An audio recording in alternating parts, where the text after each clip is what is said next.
ఆంధ్రప్రదేశ్ రాజకీయాల్లో పవన్ ప్రకంపనలు సృష్టిస్తున్నారు. రాజమండ్రి వేదికగా జనసేనాని చేసిన కామెంట్స్ తెలుగు రాష్ట్రాల్లో చర్చనీయాంశంగా మారాయి.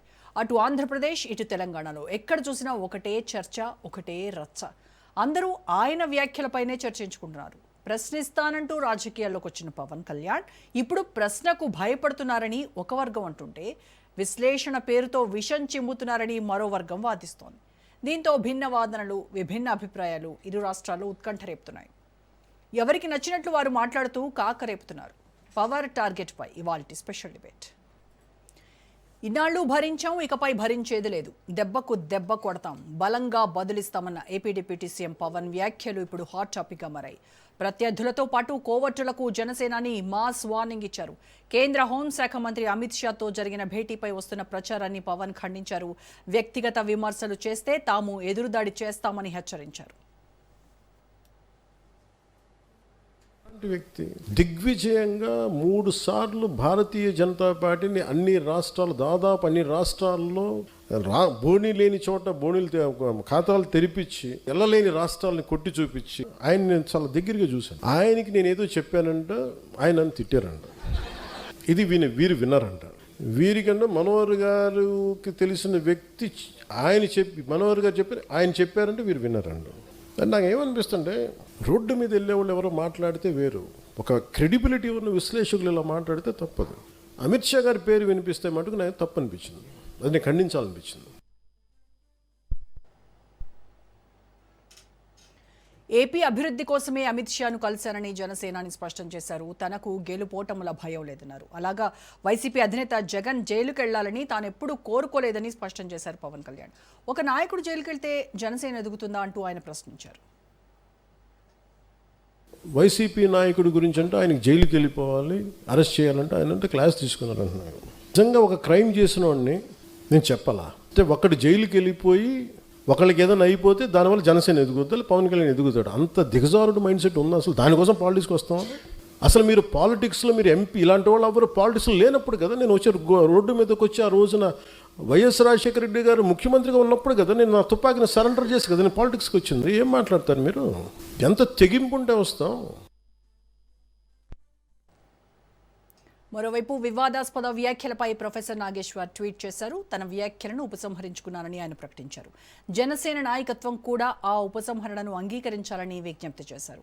అయితే ప్రొఫెసర్ నాగేశ్వర్ ఇంటికి ఏపీ పోలీసులు వచ్చారన్న వార్తలు దుమారం పుట్టిస్తున్నాయి. హైదరాబాద్కు ఆంధ్ర పోలీసులు రావడంతో అరెస్ట్ ఊహాగానాలు మొదలయ్యాయి. ప్రొఫెసర్ నాగేశ్వర్ అభిమానులు, ప్రజా సంఘాల నేతలు ఆయనకు సంఘీభావం ప్రకటించారు.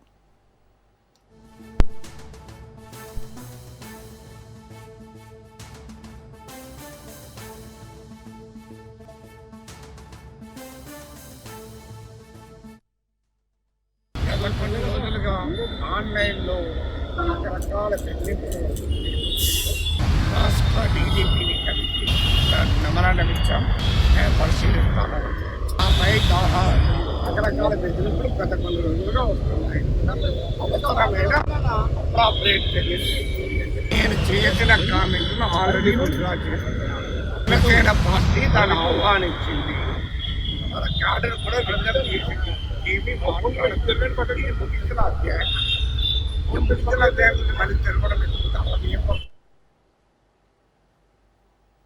తనకు భద్రత కల్పించాలని కోరుతూ తెలంగాణ డీజీపీ కార్యాలయాన్ని ఆశ్రయించారు ప్రొఫెసర్ నాగేశ్వర్. జనసేన, బీజేపీ నేతలపై చేసిన వ్యాఖ్యల తర్వాత తనకు బెదిరింపు కాల్స్ వస్తున్నాయని ఆయన ఆరోపించారు. దీంతో వ్యక్తిగత భద్రతపై ఆందోళన వ్యక్తం చేస్తూ పోలీసులను సంప్రదించినట్టు తెలిపారు ప్రొఫెసర్ నాగేశ్వర్.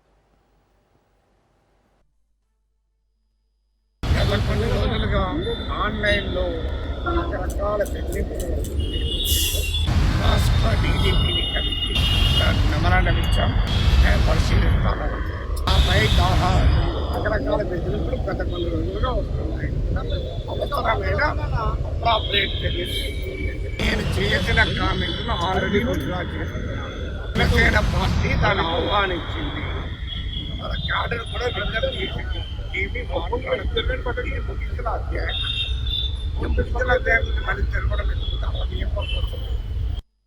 జగన్ అరెస్ట్ అయితే పవన్ కళ్యాణ్ సీఎం అవుతాడు అనే వాక్యాలు ఆయన మాట్లాడిన దాంట్లో విశ్లేషణ ఒక అంచనా వేస్తా, ఒక రాజకీయానికి సంబంధించిన అంచనా వేసిన అంచనా అది కరెక్టా కాదనేది నువ్వు చెప్పు, ప్రజాస్వామ్యబద్ధంగా చెప్పు. ఆయన వాయిస్ ద్వారా చెప్పిండు, ఆయన ఏం తప్పుగా మాట్లాడలేదు. ఆయన విశ్లేషణ చేసే సందర్భాల్లో అనేక సంవత్సరాలుగా ఆర్థిక వ్యవస్థ ఏ రకంగా నష్టపోతుందని కూడా విశ్లేషణ చేసిండు. ఆయన ఎప్పటికప్పుడు విశ్లేషణ చేస్తుంటాడు, విశ్లేషణ చేసి ప్రజలకు సమాచారం అందిస్తుంటాడు మీడియా ద్వారా. మేము ఆయన తప్పు అనేది మేము ఎక్కడ నమ్మట్లేదు. కాబట్టి ప్రొఫెసర్ నాగేశ్వరరావు మాట్లాడిన దాంట్లో ఎలాంటి తప్పు లేదు. ఈ రకంగా అరెస్టు చేసి జైలు పంపిస్తుంటే అది కరెక్ట్ కాదు. ఈ అరెస్టు ద్వారా ఉద్యమాన్ని ఆపాలనుకుంటే అది కరెక్ట్ అయిన పద్ధతి కాదని చెప్పి మేము డిమాండ్ చేస్తాను. ప్రొఫెసర్ నాగేశ్వర్ వెనుక నిజంగానే వైసీపీ అధినేత జగన్ ఉన్నారా? ప్రశ్నిస్తే పవన్ ఓర్వలేకపోతున్నారా? విమర్శలను తట్టుకోలేకపోతున్నారా అనే చర్చ పొలిటికల్ సర్కిల్స్లో నడుస్తోంది. అలాగే విశ్లేషణల పేరుతో కూటమి ప్రభుత్వంపై, లీడర్లపై విద్వేషం చిమ్ముతున్నారని, అందుకే హైదరాబాద్కు ఏపీ పోలీసులు క్యూ కట్టారనే వార్తలు వినిపిస్తున్నాయి. మొత్తానికి పవన్ వెళ్తున్న దూకుడు సరైందేనా? అసలు కూటమి ప్రభుత్వ వ్యూహం ఏంటి అనే ఆసక్తి సర్వత్రా మొదలైంది.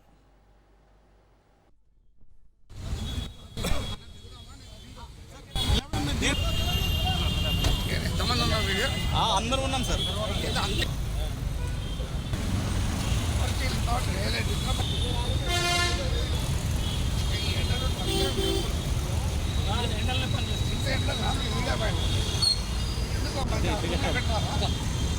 బయట అవుట్ సైడ్ సార్ మనం మీడియా పాయింట్ ముందు పెట్టాము. ఒకసారి మీరు మాట్లాడండి. దిగండి సార్. ఎక్కడ పెట్టారు సార్? అక్కడికి వెళ్ళాలి కదా.